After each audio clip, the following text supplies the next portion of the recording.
top stories. Cable CEO says damage to fibers was malicious.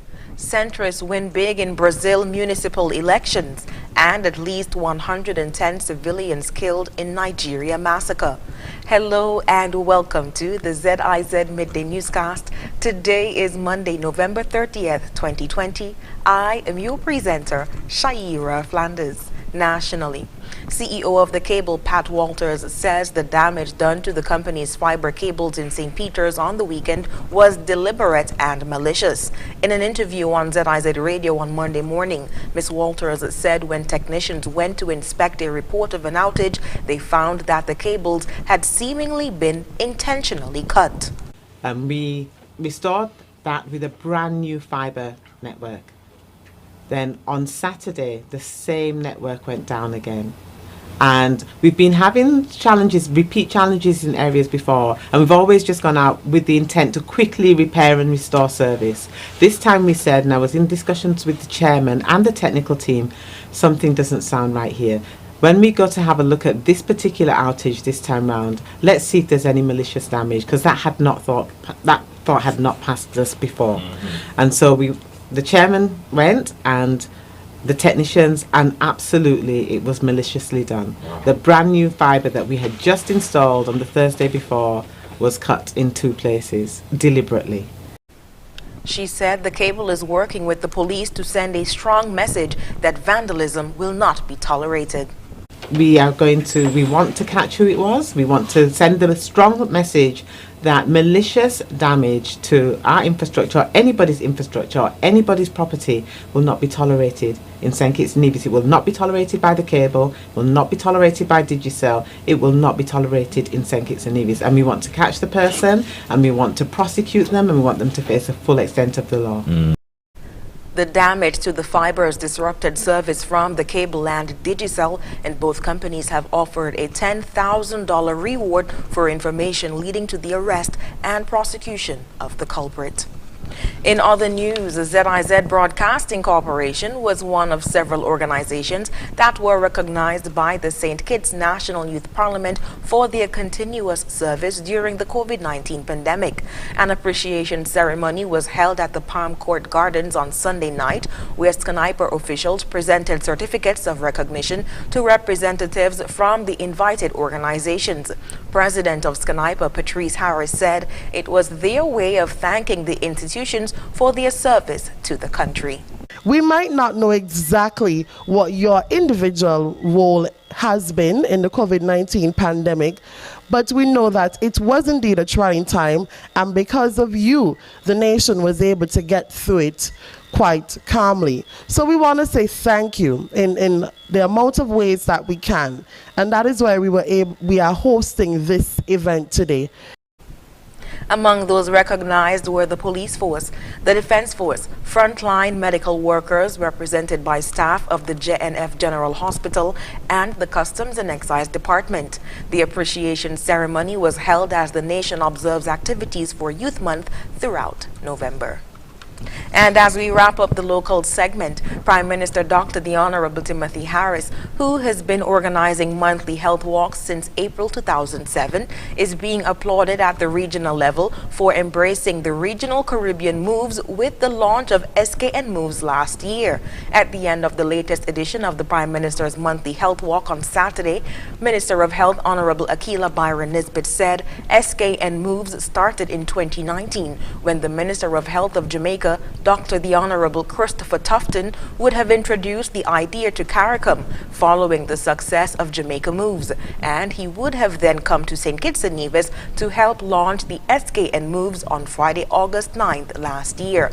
Minister Byron Nisbet noted that they were always pleased that Prime Minister Harris continues to support the Ministry of Health and the SKN Moves initiative. She said in St. Kitts and Nevis in particular, NCDs are a huge problem, and stressed that the only way the country can combat it is by making sure that people eat right, exercise properly, and do all of their regular checkups, as well as invest in primary health care to avoid the country's institutional-based health services being overwhelmed. We now move on to news on the regional scene. Brazil's municipal elections may well have set the stage for what could happen in 2022 when right-wing President Jair Bolsonaro seeks a second term. Al Jazeera's Monica Yannaku has more. Rio de Janeiro's mayor, Bishop Marcelo Crivella, was never a fan of the city's famous carnival. He was hoping the Bible and Brazil's President Jair Bolsonaro would guarantee his re-election, winning over the evangelical and conservative votes. But he was defeated by centrist Eduardo Paes, a hands-on politician who promised to tackle Rio's poor healthcare system just as Brazil is experiencing a spike in COVID-19 infections. I mean, we got a health issue. Besides coronavirus, there's an issue about the primary care, there's a thing about the lack of hospitals. In São Paulo, Brazil's financial center, Bolsonaro's favored candidate never made it to the second round of the municipal elections held on Sunday. Incumbent Mayor Bruno Covas, also a centrist, was re-elected. Sao Paulo showed that it believes in democracy, moderation and science. It was a veiled criticism of the way Bolsonaro has been downplaying and handling the COVID-19 pandemic. Brazil has the world's second largest coronavirus-related death rate after the United States. Some believe Brazilians are less divided now than in 2018, when Bolsonaro won the election, promising to deliver the country from corruption and communism. Então parece que nas grandes capitais the elections strengthened centrist politicians in the big cities. They are in a better position to unite and defeat the conservative wave that took over Brazil 2 years ago. Pode estar pendendo à esquerda. After voting in this school behind me, Brazil's President Jair Bolsonaro said that he was still going to wait a while before congratulating U.S. President-elect Joe Biden. He said that according to his sources, there was fraud in the American elections. There was a lot of fraud in the US. Nobody can argue against that. If it was sufficient to define the election of one candidate or the other, I don't know. I'm waiting until a final decision, which may even be taken by the Supreme Court. Bolsonaro also said that Brazil's electronic voting system, which has been in use for almost 25 years, may also be vulnerable to fraud. Monica Yannaku, Al Jazeera, Rio de Janeiro. In Jamaica, the National Works Agency, or NWA, presented figures stating the expected cost to conduct a total upgrade of the country's roads. More in this CVM News report.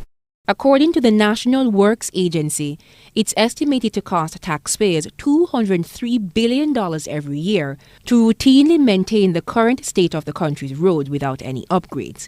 The latest assessment of the country's road network revealed that 55% are in bad condition, 30% in a fair condition, and 15% in good condition. That was in 2014. And with the recent heavy rainfall, the technocrats argue that the same roads have gotten worse.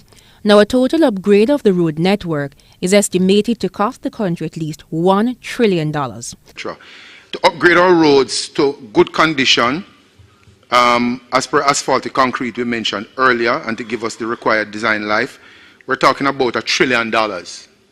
So we're talking serious money. If we should get our roads in good condition, then the average annual maintenance cost would be some $80 billion. Of the 206 roads impacted, 3 remain impassable. And just on Thursday, a section of the Irish Town Road collapsed. Prime Minister Andrew Holness announced a $1 billion road rehabilitation project on October 27. Each member of Parliament has been approved $15 million to cover patching, debushing, beautification and drain cleaning. Work, the NWA boss said, started on Monday. However, he said for the major road reconstruction like in Gordontown, those will take more time. We're not pretending that we are reconstructing these roads. And we do acknowledge that the works that we're doing in the initial phase is of a temporary nature, designed largely to get people to be able to move about. The question of the permanent solution is something that we'll have to tackle as we go along. Jamila Maitland for CVM Live. On the international scene, the UN says at least 110 civilians have been killed and many injured in attacks on 2 villages in northeast Nigeria. No one has claimed responsibility for the attack. Here's more. They traveled more than 1,000 kilometers to find jobs in one of the most dangerous places to live and work in Nigeria. They ended up in the hands of Boko Haram, bound and then slaughtered. 43 victims laid to rest in this cemetery. I've never seen anything like this in my life. You can see 43 dead bodies here. Up to now, there are some bodies that are yet to be recovered from the bush. Indeed, it is a frightening situation. A search is being carried out for dozens of others who are missing, but most are presumed dead. 6 survivors are being treated in hospital for serious injuries. The state governor is turning to local vigilante groups for help. We shall ensure more recruitment of civilian JTF and more hunters so that our people will take the fight to all the nooks and crannies of this area. The farm workers were contracted to harvest crops some 25 kilometers away from the city of Maiduguri. The manner they were killed suggests the attackers were careful not to attract attention. Last month, the armed group killed 22 farmers in 2 separate attacks outside the regional capital, Maiduguri. The president has issued a statement condemning the recent attack. But after a decade of such raids by Boko Haram and the ongoing ethnic violence, kidnappings and robberies, many Nigerians say the government is not doing enough to protect them. The United Nations resident representative issued a statement condemning the attack, saying many women had also been abducted. An estimated 36,000 Nigerians have been killed by Boko Haram over the past 11 years, and more than 2.5 million have been displaced. Security forces are obviously losing this war, and this particular attack and others we have seen in the last 8 months or so were attacks that are the product of the security forces' own strategy. Last year, which is 2019, was the deadliest year for security forces in Nigeria since the Boko Haram war started. For many years, the Nigerian government had been claiming victory over Boko Haram, but the armed group continues to attack both civilian and military targets with devastating results. This latest is one of the worst since the start of the Boko Haram insurgency that was launched 12 years ago and has now spread to neighboring Chad, Cameroon and Niger, where thousands of civilians and security personnel have been killed. Ahmed Idris, Al Jazeera. And now for the weather. Present weather shows fair skies with a gentle breeze of 9 miles per hour from the northeast. Current temperature is 26 degrees Celsius or 77 degrees Fahrenheit. Seas are not exceeding 5 feet. Expect partly cloudy skies with a 20% or a slight chance of showers today and mostly fair skies tonight. Sunset today will be at 5:34 p.m. and the sun is expected to rise tomorrow at 6:24 a.m. And that brings us to the end of the ZIZ Midday Newscast. Join us this evening for these stories and more in detail. Thank you so much for tuning in. I am your presenter, Shaira Flanders. Have a good one.